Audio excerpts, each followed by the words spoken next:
Everyone, எல்லாரும் எப்படி இருக்கீங்க? நல்லா இருக்கீங்களா? Spread love because love is God. இன்றைக்கி நம்ம செய்ய போகிற ரெசிபி வந்து ஒரு லஞ்ச் பாக்ஸ் ரெசிபி மாதிரி தான் செய்ய போகிறோம். அதாவது நம்ம கோகனட் ரைஸ் செய்ய போகிறோம். இப்போ வந்து கோகனட் ரைஸு ரொம்ப டேஸ்ட்டாக இருக்கும். எனக்கெலாம் சின்ன குழந்தையாக இருக்கும்போது எங்கள் வீட்டில் அடிக்கடி செஞ்சு கொடுப்பாங்க கோகனட் ரைஸ், லெமன் ரைஸ்லாம். இப்போ நம்மளாம் செய்கிறதே கிடையாது.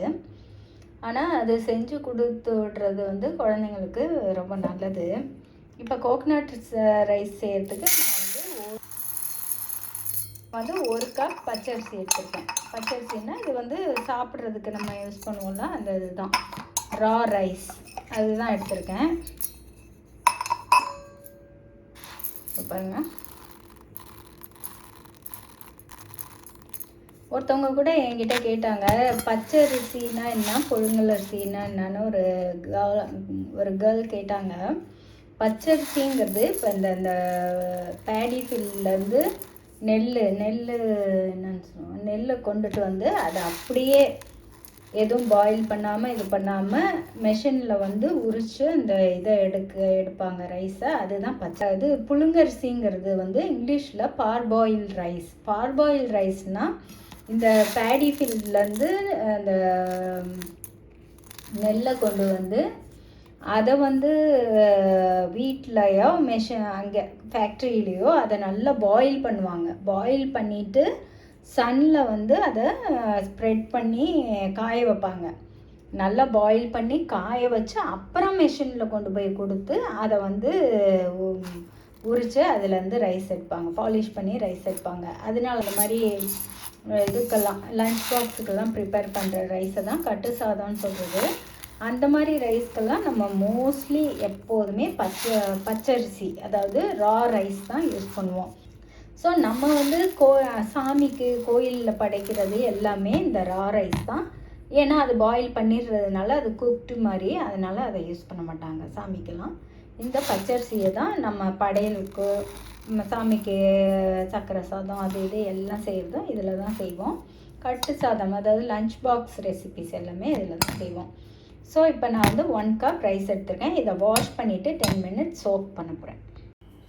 இப்போ கோகனட் ரைஸ் செய்கிறதுக்கு நமக்கு தேவையான பொருட்கள்: ஜிஞ்சர் கொஞ்சம் நல்லா ஃபைனாக சாப் பண்ணி வச்சுருக்கேன், கேஷ்யூ, க்ரீன் சில்லி, பீனட்ஸ், ஒரு ட்ரை சில்லி அண்டு கறி லீவ்ஸ்.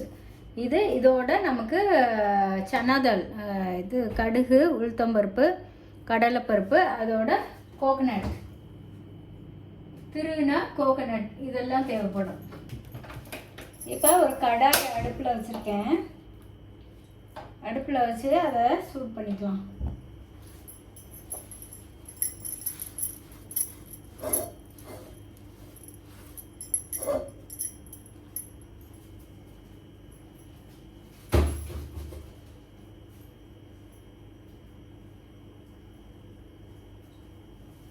இப்போ ரைஸ் பாருங்கள், நான் ரைஸ் குக்கரில் வச்சேன், வெந்துருச்சு. அதை நான் கொஞ்சம் அப்படியே ஃப்ளஃப் பண்ணி வச்சுருக்கேன் ஃபோக்கை வச்சு. ஏன்னா அப்போ தான் க்ளம்ப் பண்ணாமல் இருக்கும் நம்ம கிளறும்போது. இப்போ வந்து கடாய் நல்லா சூடாயிடுச்சு. இதில் கீலையும் செய்யலாம். நான் வந்து இன்றைக்கி இது எண்ணெயில் தான் செய்ய போகிறேன்.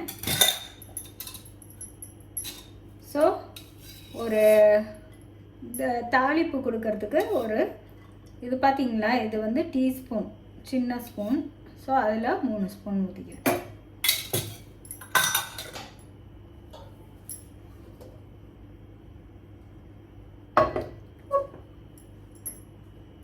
ஆயில் வந்து நல்லா சூடாயிடுச்சு. இப்போ இதில் வந்து நம்ம கடுகு, உளுத்தம்பருப்பு,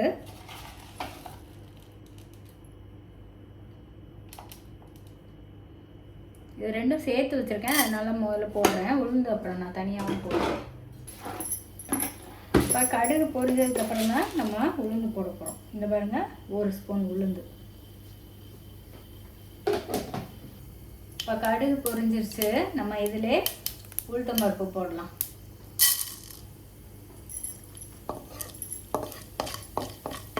உளுத்தம்பருப்பு, அதிலே கடலைப்பருப்பு, கடலைப்பருப்பு, இப்போ கடுகு, உளுத்தம்பருப்பு, கடலைப்பருப்பு இதெல்லாம் நல்லா இதுவாயிடுச்சு. இப்போ இதில் பாருங்கள், இப்போ கருவேப்பிலை, ஒரு வரமிளகா, பச்சை மிளகா,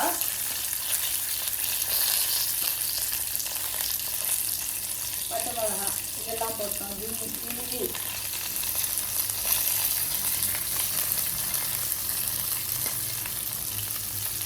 இதெல்லாம் போட்டு இதையும் வறுத்துக்கலாம்.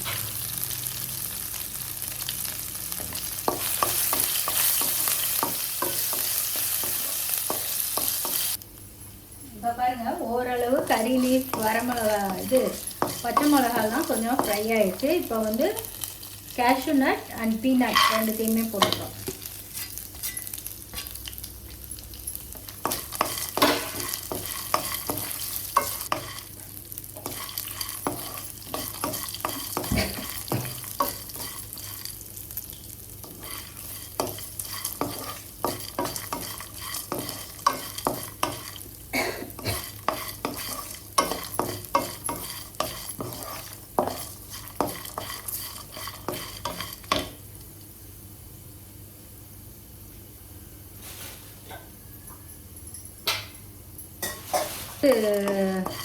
கேஷ்யூ, பீனட்ஸு எல்லாம் ஓரளவு வறுபட்டுருச்சு.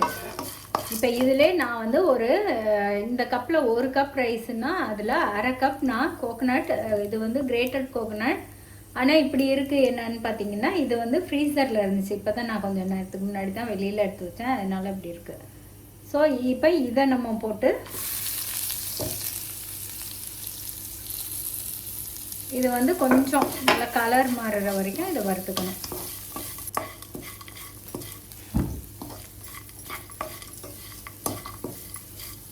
இது கோகோனட் வந்து கொஞ்சம் கலர் மாறினா தான் அது அந்த வாசம் நல்லாயிருக்கும். இல்லைன்னா பச்சையாக போட்ட மாதிரி இருக்கும், அது அவ்வளோ நல்லா இருக்காது. ஸோ இது வந்து லைட்டாக கலர் மாறணும்.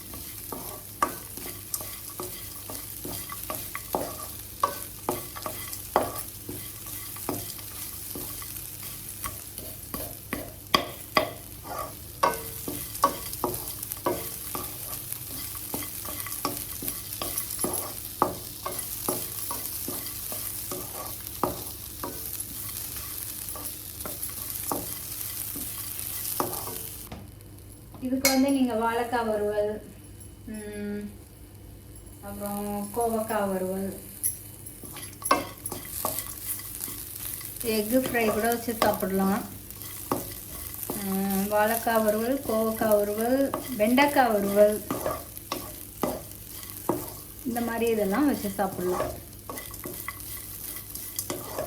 சும்மாவே சாப்பிடலாம், அவசரமாக செஞ்சு எடுத்துகிட்டு போகிறோன்னா. இப்போ பாருங்கள், ஓரளவு கலர் மாறிடுச்சு. இந்தளவு போதும், ரொம்ப மாறினாலும் டேஸ்ட் மாறிடும். ஸோ கலர் இந்தளவு மாறிடுச்சு. இப்போ நான் அரை கப் கோகோனட் போட்டேன், 1 கப் ரைஸ் ஃப்ளப் பண்ணது. ஸோ இதை போட்டு இப்போ கிண்டுறேன்.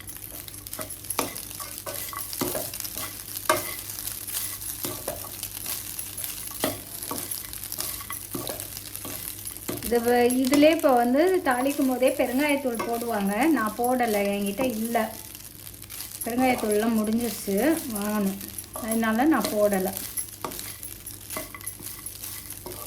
ஸோ நீங்கள் போடுறதுனா கொஞ்சம் அந்த இதிலே போட்டிருக்கலாம், எண்ணெயிலே அதையும் போட்டு இந்த தாளிப்பு பண்ணும்போதே கொஞ்சம் லைட்டாக போட்டிருக்கலாம். கோகோனட் ரைஸு கலர் மாறாமல் இந்த மாதிரி ஒயிட்டாக இருக்கணும். ஆக்சுவலி இது பாஸ்மதி ரைஸில் பண்ணிங்கன்னா இன்னும் ரொம்ப சூப்பராக இருக்கும். நான் வந்து சாதாரண ரைஸு நம்ம சாப்பாட்டுக்கு இது பண்ணுற ரைஸில் தான் பண்ணியிருக்கேன்.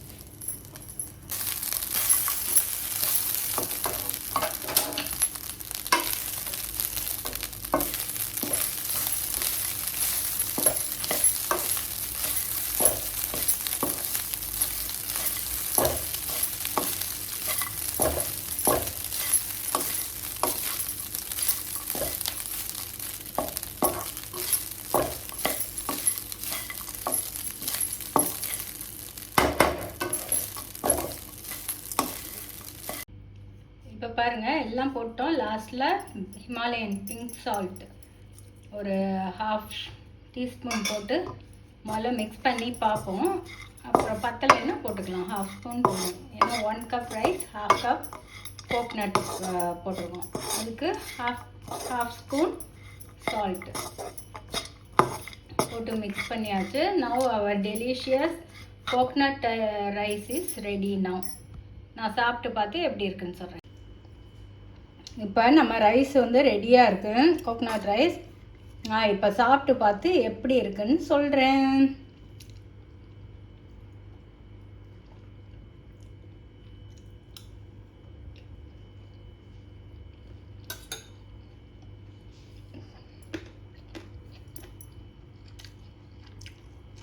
சூப்பராக இருக்குது, பர்ஃபெக்டாக இருக்குது, வெரி வெரி நைஸ். நீங்களும் கட்டாயம் செஞ்சு சாப்பிட்டு பார்த்துட்டு எப்படி இருந்துச்சுன்னு சொல்லுங்கள். See you in next video. Until then, bye from Kanman Geeta Chandrasekharan. Thank you very much for all my subscribers. Thanks for watching. See you in next video. Bye.